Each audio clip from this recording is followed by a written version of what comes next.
Hello বন্ধুগণ, তোমরা কেমন আছো? আশা করি ভালো আছো, আমিও ভালো আছি। তো আজকে রান্না করব রুই মাছ।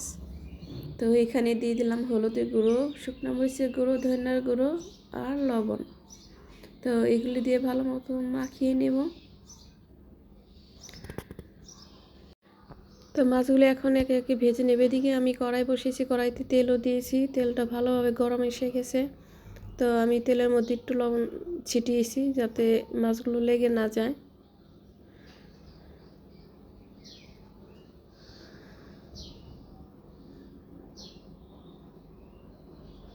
তো এখন যে যেরকম খেতে পছন্দ করে ওইভাবে ভেজে নেবে।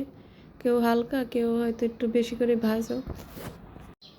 তো এখন মাছগুলো এক পাশ হয়ে গেছে, উল্টিয়ে নিব। তো এগুলো একটু সাবধানে উল্টাতে হয়, নাহলে ভেঙে যাবে। তো এই রান্নাটা মূলত বিয়ের সময় যে জামাই বাজার করে নিয়ে আসে, তখন জামাই রুই মাছ নিয়ে আসে বড় বড়, তখন এইভাবে রান্নাগুলো করে। তো খেতে কিন্তু খুবই মজা হয় সেই রান্নাগুলো। অবশ্য ওখানে অনেক বেশি বেশি রান্না করে, তো তার জন্য বিয়ের রান্নাগুলো কিন্তু মজা হয়। বিশেষ করে আমাদের মধ্যে আর কি, যে বিয়ের রান্নাগুলি করে, তো এভাবে শুধু আলু দিয়ে হয়তো বেগুন দিলে দেয়, তো সুন্দর করে রান্না করে। তো আমি তেলের মধ্যে জিরা তেজপাতা দিয়েছি, তারপর আলু দিয়েছি। এখন আলুর মধ্যে আমি সব মশলা দিব, হলুদের গুঁড়ো, ধনিয়ার গুঁড়ো, মরিচের গুঁড়ো আর লবণ। তো এটা দিয়ে ভালোভাবে কষিয়ে নিব। যেহেতু আমি এখানে বেগুন দেব না, দেবো একটু টমেটো দেবো আর কি। তো আমি ঝালের জন্য বেশি করে কাঁচামরিচ দিয়ে দিলাম। তো রান্নাটা ঝাল ঝাল হবে, না হলে ভালো লাগবে না।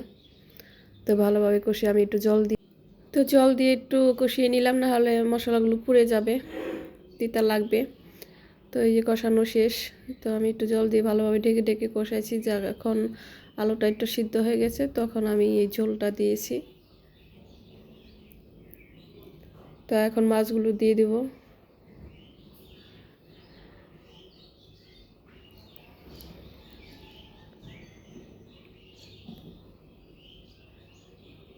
আমি এখানে একটা টমেটো দিয়ে দিছিলাম।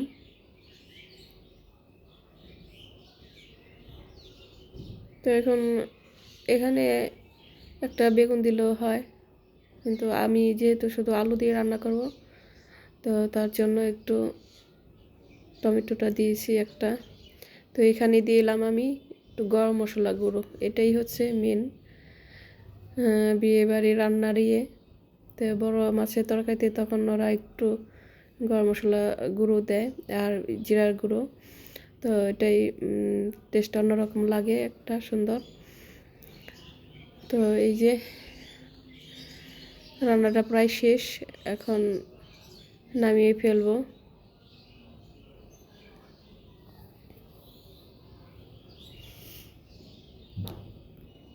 তো এইভাবে রান্না করে খেয়ে দেখো, খুবই ভালো লাগবে, খুবই মজা হয়। আর তরকারিটাও মজা হয়েছিল। তো একটু ঝোল ঝোল রেখেছি আমি। তো তোমরা ভালো থেকো, সুস্থ থেকো।